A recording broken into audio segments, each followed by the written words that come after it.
इनको सांप सूंघ गया है। ये सारी विपक्ष की पार्टियां, कांग्रेस और इनका इंडिया गठबंधन सब चुप है, कुछ बोलने के लिए तैयार नहीं है। ये जो अभी नया जजमेंट आया है, तो अपने यहाँ गठबंधन की सरकार बनाकर इसे लागू होने से तब तक लटका कर व रोक कर रखना है जब तक केंद्र व विपक्ष द्वारा इस निर्णय को संवैधानिक संशोधन के जरिए खत्म करके इसे पुरानी स्थिति में बहाल नहीं कर दिया जाता है। मैं दलितों, आदिवासियों व अन्य पिछड़े वर्गों के लोगों को ये बताना चाहूँगी कि इन वर्गों को, यानी कि पूरे देश में SC, ST और OBC, अनुसूचित जाति, जनजाति व अन्य पिछड़े वर्गों के लोगों को परम पूज्य बाबा साहब डॉक्टर भीमराव अंबेडकर के कड़े संघर्ष एवं अथक प्रयासों से भारतीय संविधान में मिले कानूनी अधिकारों में से विशेषकर सरकारी नौकरियों में जो इन्हें आरक्षण की सुविधा मिली है, तो उसे यहाँ पहले कांग्रेस की और अब बीजेपी की तथा अन्य पार्टियों की भी रही सरकारों की जातिवादी सोच व मानसिकता के चलते इन्हें यह आरक्षण का पूरा लाभ नहीं मिल पा रहा है। ये पार्टियां इन्हें यह आरक्षण का पूरा लाभ नहीं दे पा रही हैं और अब तो इनके इस आरक्षण को ये पार्टियां मान्य कोर्ट की आड़ में इसे प्रभावहीन बनाने में व खत्म करने की भी पूरी कोशिश में लगी हुई है। और इसका खास उदाहरण दिनांक 1 अगस्त 2024 को माननीय सुप्रीम कोर्ट का दिया गया निर्णय है, फैसला है, जिसमें माननीय सुप्रीम कोर्ट ने SC व ST के आरक्षण में वर्गीकरण व क्रीमी लेयर आदि को लागू करने की बात कही है। और यदि इन वर्गों के आरक्षण के मामले में केंद्र की वर्तमान भाजपा सरकार की भी नीति व नीयत साफ होती, तो फिर ये सरकार, जो वर्तमान केंद्र की भाजपा सरकार है, तो फिर ये सरकार माननीय सुप्रीम कोर्ट के आरक्षण को लेकर आए इस निर्णय को बिना कोई देरी किए हुए उसे निष्प्रभावी बनाने व पूर्व की स्थिति में लाने के लिए संसद का विशेष सत्र बुलाकर फिर संवैधानिक संशोधन विधेयक जरूर लाती। यदि वर्तमान केंद्र की भाजपा की सरकार की नीयत साफ होती आरक्षण के मामले में, माननीय सुप्रीम कोर्ट ने जो निर्णय दिया है, तो वो उस निर्णय से आपका जो आरक्षण है आगे चलकर अब ये ना के बराबर रह जाएगा और आपको कोई ज़्यादा लाभ मिलने वाला नहीं है। तो जो अभी तक आपको ये सुविधा मिल रही थी, तो उस स्थिति में लाने के लिए तो फिर सुप्रीम कोर्ट का निर्णय है, तो इसको कौन बदल सकता है? इसको सेंटर की सरकार बदल सकती है। वर्तमान में केंद्र की सरकार किसकी है? भारतीय जनता पार्टी की। हमने भारतीय जनता पार्टी की सरकार को ये कहा कि यदि आपकी दलितों, आदिवासियों और अन्य पिछड़े वर्गों के मामले में, खासकर SC ST के आरक्षण के मामले में यदि नीति आपकी स्पष्ट है, सोच सही है, तो फिर आपको जो माननीय सुप्रीम कोर्ट ने 1 अगस्त 2024 को जो निर्णय दिया है, जिससे SC ST का आरक्षण निष्प्रभावी हो गया है और ये फिर खत्म हो जाएगा, तो फिर इसको प्रभावी बनाने के लिए और पूर्व की स्थिति में लाने के लिए फिर केंद्र सरकार की जिम्मेवारी बनती है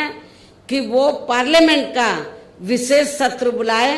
और विशेष सत्र बुलाकर उसमें संवैधानिक संशोधन विधेयक लाए। और उसमें फिर हम देखते कांग्रेस और पूरा विपक्ष,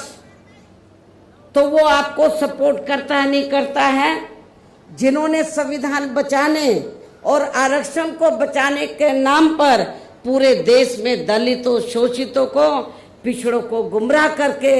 इनका वोट तो ले लिया, लेकिन जब माननीय सुप्रीम कोर्ट ने जजमेंट दिया तो जजमेंट के बाद इनको सांप सूंघ गया है। ये सारी विपक्ष की पार्टियां, कांग्रेस और इनका इंडिया गठबंधन सब चुप है, कुछ बोलने के लिए तैयार नहीं है। लेकिन हमारे लोगों ने भी बहुत बड़ी गलती की, उनके बहकावे में आ गए। संविधान बचाने के नाम पर, आरक्षण बचाने के नाम पर उनके बहकावे में आकर अपनी पार्टी बीएसपी को भी किनारे कर दिया और इंडिया गठबंधन को वोट दे दिया लोकसभा चुनाव में। लेकिन अब क्या हो रहा है, चुनाव खत्म होने के बाद इंडिया गठबंधन को फायदा तो हो गया गुमराह करके आप लोगों को, लेकिन जब 1 अगस्त को निर्णय आया आरक्षण को लेकर के जो शेड्यूल कास्ट के लोग हैं, ट्राइब कम्युनिटीज के लोग हैं, दलित जो लोग हैं, आदिवासी लोग हैं, तो अब इनको जो पहले से आरक्षण मिल रहा था, जो इनका कोटा मुकर्रर था, जो पहले से आरक्षण मिल रहा था, वो ना मिलके अब इनका वर्गीकरण किया जाएगा। जिनको जरूरत है उनको दिया जाएगा और शेड्यूल कास्ट में जो जातियां मजबूत होगी उनको किनारे कर दिया जाएगा। ये जजमेंट है। लेकिन ये आप लोगों को मालूम होना चाहिए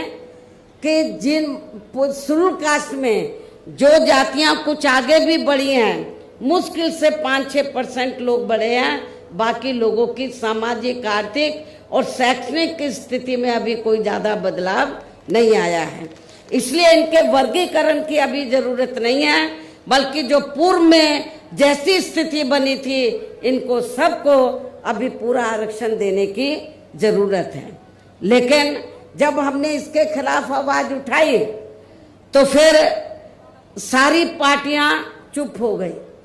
हमने बीजेपी को भी कहा कि सुप्रीम कोर्ट का जजमेंट है,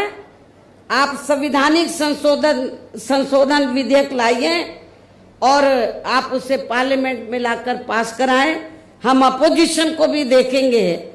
इंडिया गठबंधन को भी देखेंगे कि वो आपको सपोर्ट करता है नहीं करता है। तो जो बीजेपी की सरकार है सेंटर की, वो संवैधानिक संशोधन विधेयक अभी तक नहीं लाई है, अपोजिशन चुप है। तो ऐसी स्थिति में आप लोग एक बार तो धोखा खा गए, इनके बहकावे में आ गए इंडिया गठबंधन के, कांग्रेस के, और आप लोगों ने वोट दे दिया कि हम संविधान बचाएंगे, आरक्षण बचाएंगे। जब माननीय सुप्रीम कोर्ट ने आपके आरक्षण पर चोट मारी तो ये सारी पार्टियां चुप हो गई। ये कहती तो हैं कि हम आरक्षण के पक्ष में हैं, लेकिन माननीय सुप्रीम कोर्ट ने जो जजमेंट दिया उसको लेकर ये कुछ भी बोलने के लिए तैयार नहीं है। इतना ही नहीं, बल्कि इसके लिए कांग्रेस व इनके इंडी गठबंधन ने अभी तक भी केंद्र सरकार पर कोई दबाव नहीं बनाया है, और ऐसा करना तो बहुत दूर की बात रही। बल्कि इन्होंने माननीय सुप्रीम कोर्ट के इस निर्णय पर अभी तक कुछ भी खुलकर नहीं बोला है, और इस मामले में केंद्र की भाजपा सरकार व अधिकांश सभी विरोधी पार्टियां अभी तक भी चुप्पी साधे हुए हैं। यहाँ मैं ये भी बता देना चाहती हूँ कि माननीय सुप्रीम कोर्ट ने SC/ST आरक्षण में वर्गीकरण करने और क्रीमी लेयर को भी लागू करने का ये कार्य अब राज्य सरकारों के ऊपर ही छोड़ दिया है। अब ये राज्य सरकारों के ऊपर ही छोड़ दिया है, जो अब अपने हिसाब से इसका पूरा राजनीतिक फायदा भी उठाएंगे। साथ ही इसकी आड़ में इन वर्गों को बांटकर इन्हें आपस में ही लड़ाएंगे। अर्थात अब ये पार्टियां फूट डालो वे राज करो की नीति का भरपूर फायदा उठाएंगी इस जजमेंट की आड़ में। जबकि संविधान के मुताबिक अभी तक क्या था ये जजमेंट आने से पहले, जबकि संविधान के मुताबिक किस जाति को एससी व एसटी की सूची में शामिल करना है या नहीं करना है, तो इसका ये अधिकार अभी तक केवल संसद किसको था, पार्लियामेंट को था। संसद व माननीय राष्ट्रपति जी को ही दिया हुआ था संविधान के मुताबिक, जिसे 1 अगस्त 2024 को माननीय सुप्रीम कोर्ट के आए निर्णय के जरिए इसे अब वापस लेकर सीधे ही राज्य सरकारों को दे दिया है, जिससे अब इन वर्गों के साथ काफी ज्यादती होगी। अर्थात इनका अब ये आरक्षण ना के बराबर ही रह जाएगा। दलितों का, आदिवासियों का जो आरक्षण है